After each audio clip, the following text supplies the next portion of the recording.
Il y en a un, donc le bac pro MSPC, c'est maintenance des systèmes de production connectés, forme les élèves en maintenance préventive, corrective, améliorative sur des systèmes de production connectés.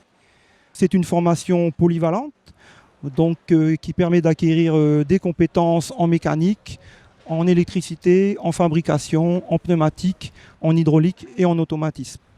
Donc la formation alterne cours théoriques en enseignement général et en enseignement professionnel, des activités en atelier et des périodes de formation en milieu professionnel de 22 semaines.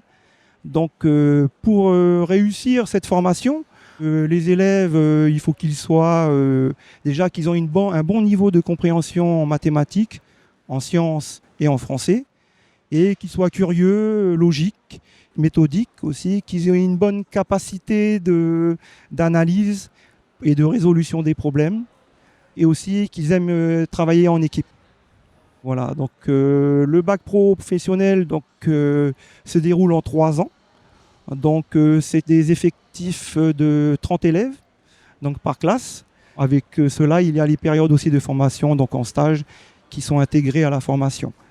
Donc après le bac professionnel, il y a possibilité, donc 2 solutions s'offrent aux titulaires du diplôme.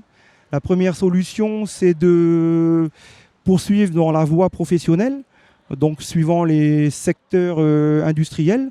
Donc ils peuvent travailler aussi bien dans l'industrie automobile, ils peuvent travailler dans l'aéronautique, dans la production agroalimentaire, la production pharmaceutique, dans la production d'énergie et dans les différents services techniques, que ça soit aussi bien dans l'administration, dans l'hôtellerie.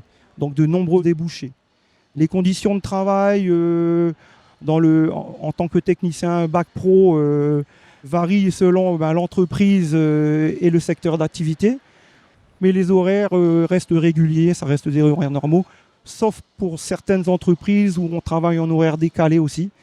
Les entreprises qui travaillent en 2-8 et en 3-8. Donc le technicien de maintenance en bac pro interviendra sur des systèmes complexes, lourds et complexes, donc qui nécessitent aussi une bonne formation et un respect des règles de sécurité, des normes environnementales et d'hygiène. On dit que ça c'est intégré dans la formation aussi. Donc la deuxième solution qui s'offre à eux, c'est la poursuite d'études, donc en BTS. Donc sur la Polynésie, il existe 2 BTS. Donc un BTS maintenant système situé au lycée du Diadème et un BTS au lycée professionnel de Mahina, maintenance des systèmes fluidiques et énergétiques. Après le BTS aussi, il y a possibilité de faire une licence professionnelle. Et après la licence professionnelle, il y a possibilité aussi de poursuivre sur des études en alternance pour avoir un diplôme de niveau supérieur. Donc la maintenance, c'est un domaine porteur, en pleine évolution. Cela par l'intégration de la connectivité et de la réalité augmentée. Et en plus, avec l'évolution des systèmes de production connectés qui sont de plus en plus complexes, on aura besoin de techniciens de plus en plus qualifiés. Voilà pour ce qui est de la présentation. Donc une petite anecdote pour terminer cette présentation. J'ai eu il y a quelques années un élève qui était en bac pro avec moi et qui est parti en métropole faire son BTS, qu'il a réussi. Il a continué ensuite sur une école d'ingénieur et maintenant il travaille à l'aérospatiale et il s'appelle Mahana. Donc c'est comme quoi dans la vie, tout est possible. Il suffit d'y croire et de vouloir. Voilà, je vous remercie à vous, Maruru.